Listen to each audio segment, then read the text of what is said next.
성도 여러분 안녕하십니까? 수요일입니다. 함께 은혜를 좀 말씀을 보면서 나누고자 합니다. 사도 바울은 이 빌립보서 4장을 통해서 그리스도인의 삶의 모습이 어떠해야 될 것인가, 그리스도 안에 있는 사람은 곧 이런 모습이어야 된다는 내용을 말씀을 했습니다.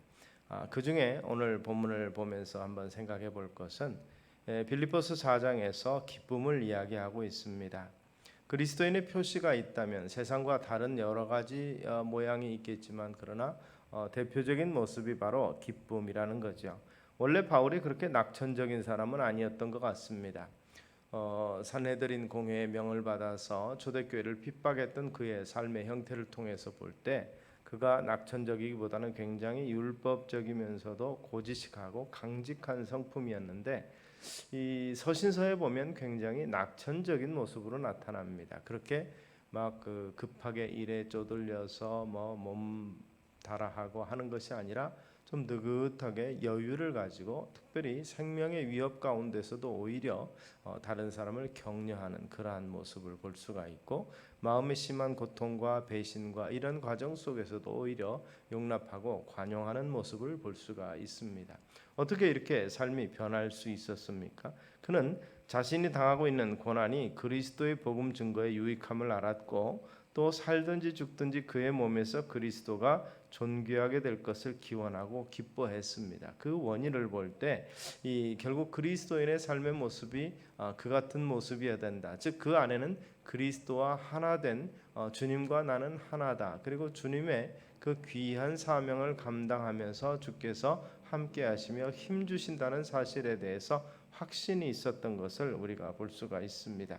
그런 면에서 사도 바울처럼 온전한 그리스도인으로서 우리 가운데서도 이 같은 기쁨과 은혜가 충만한 삶을 살 수 있는 비결을 함께 발견할 수 있게 되기 바랍니다. 사도 바울은 이 빌립보서 4장 4절부터를 통해서 항상 기뻐하라 이렇게 표현하죠. 이 주 안에서 기뻐하라. 그냥 기뻐하는 것이 아니라 주 안에서 기뻐하라. 사실 다른 사람을 축복하는 사람이 되고 또 복을 주는 사람이 되는 비결이 바로 거기 있다고 말합니다. 축복은 사실 마음에서부터 시작이 되죠. 여러 교회 편지를 쓰면서 주 안에서 항상 기뻐하라고 반복하고 권면하며 그리스도 안에 거하라 이렇게 권면했던 것을 볼 수 있습니다. 우리 삶의 기쁨에 사람의 명령에 의해서 이루어지는 것이 아니지요. 항상 기뻐하라는 말은 부담되는 또는 거부될 만한 내용이 있을 수 있습니다. 환경과 처지와 형편에 따라서 다 다른데 어떻게 항상 기뻐할 수 있느냐라고 반문을 가할 수도 있겠지만, 그러나 사도 바울은 과거에 우리의 그 죄에 대한 기억, 그런 것으로 인해서 우리가 마음이 괴로울 때, 또 사랑하는 사람이 고통을 당할 때, 또는 우리 스스로가 박해를 받고 죽음에 이르게 될 때 기뻐할 수 있겠는가 생각할 때 바울은 그럼에도 불구하고 기뻐하라고 강조하고 있습니다. 바울의 삶에도 괴로움이 있었습니다. 과거 핍박자였던 삶의 모습이 있고, 그리고 함께했던 복음의 동료들의 배신도 문제가 됩니다.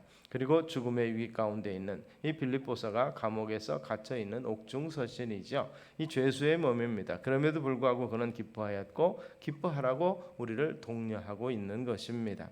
바울이 이처럼 기뻐할 수 있었던 원인은 그가 그리스도 안에 있었기 때문에, 즉 그리스도와 하나 되었기 때문이라는 것입니다.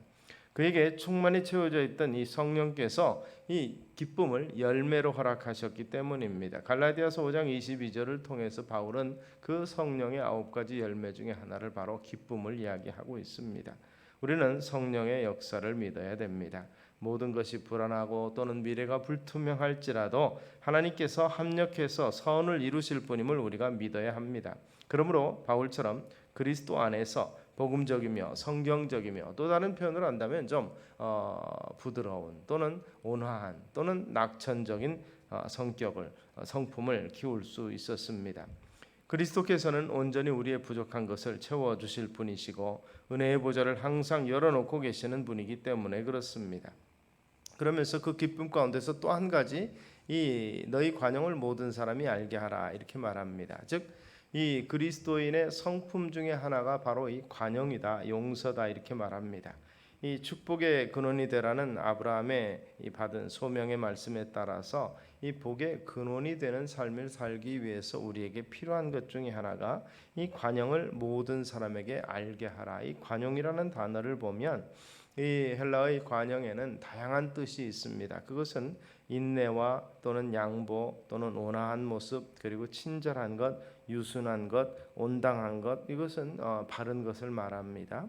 그리고 동정심 있는 것, 자비와 온유와 아량과 관대함 등을 다 포함하고 있는 말이라는 것이죠. 그래서 사도 바울은 고린도전서 6장을 통해서 우리가 불의를 행하는 것보다 불의를 당하는 것이 더 나은 줄 알고 살아야 된다 그렇습니다. 의를 위해서 핍박을 받는다. 이것이 잘 닿지 않는다면 만약에 불의에 의해서 내가 고통당한다고 생각하시면 됩니다. 불의에 의해서 내가 불편하고 내가 핍박을 당합니다. 그러나 내가 불의를 행하는 것보다 오히려 당하는 것이 더 하나님 앞에 낫다는 것입니다. 그리고 그리스도인의 관용을 믿음의 형제들뿐 아니라 모든 사람에게, 우리 안에 있는 교회 안에 있는 가족들에게만 아니라 모든 사람에게까지 이 관용을 보여야 된다는 것이죠. 우리의 넉넉한 마음은 다시 오실 주님을 알고 그분이 우리에게 가까이 계심을 믿고 있는 것이기 때문에, 그리고 우리의 수고가 결코 헛되지 않다는 것을 우리가 믿기 때문에 그렇습니다. 듣지 않을지라도 반응이 없을지라도 수고하고 애쓰면서 하나님의 살아계심과 우리 주의 사랑이 참으로 있음을, 그 안에서 내가 견디고 있고 살아가고 있고 그리고 성장하며 복의 근원이 되고 있다는 사실을 우리가 인식한다면 분명히 참으로 우리의 내적으로는 기쁨이 있고 그리고 이웃과의 관계 속에서는 관용이 보여지며 하나님과의 관계 속에서는 소통이 이루어져야 된다는 것이죠. 그래서 바울은 그 하나님과의 관계가 지속됨을 이야기할 때 기도를 이야기합니다. 기도와 간구가 이어져야 한다. 모든 것에서 기도와 간구하라. 우리 영혼의 눈이 언제나 하나님께로 향하여 있어야 된다는 것이죠. 세상이 요란하고 주변이 어수선할 때 우리는 시선을 하늘에 두는, 더욱더 집중하는 일을 게을리해서는 안 될 것입니다. 이러한 삶의 태도가 습관이 되기까지 시간과 노력이 필요하고 실패하는 과정이 있을 수 있습니다. 그럼에도 불구하고 하나님께 집중하는 마음과 그러한 눈을 가지게 될 때 우리의 삶 속에 하나님께서 어떤 일을 이루어 가시는가를 우리가 깨닫게 되는 것입니다.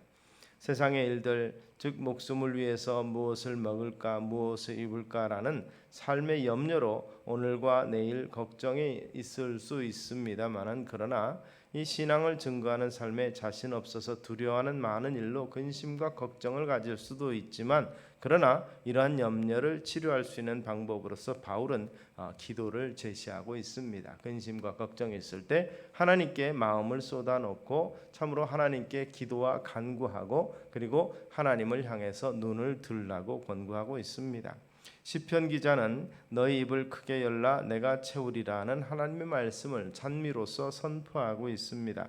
입을 열어 하나님을 부르고 세상의 어려운 일을 주님 앞에 쏟아놓게 될 때 하나님을 경외하는 마음으로 부르짖고 간구하는 자에게, 감사하는 마음으로 하나님께 기도하는 이에게 하나님의 뛰어난 지각과 평강이 온통 삶을 지배하실 것입니다.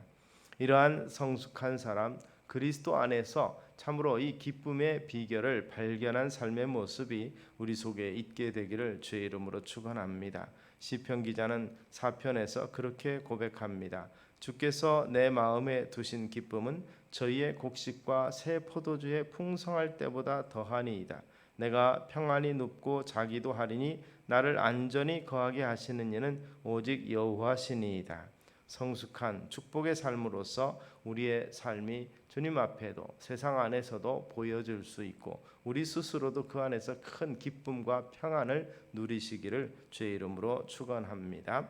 기도하겠습니다. 살아계신 아버지 하나님, 믿음의 주요 온전케 하시는 주님을 바라보며 기도하고 간구하면서 참으로 그 안에서 큰 기쁨을 누리게 하시고 세상을 향해서 그리스도의 넓은 마음으로 관용과 사랑과 긍휼과 자비를 베푸는 삶의 모습이 우리 가운데 있게 하여 주시옵소서. 예수님 이름으로 기도드리옵나이다. 아멘.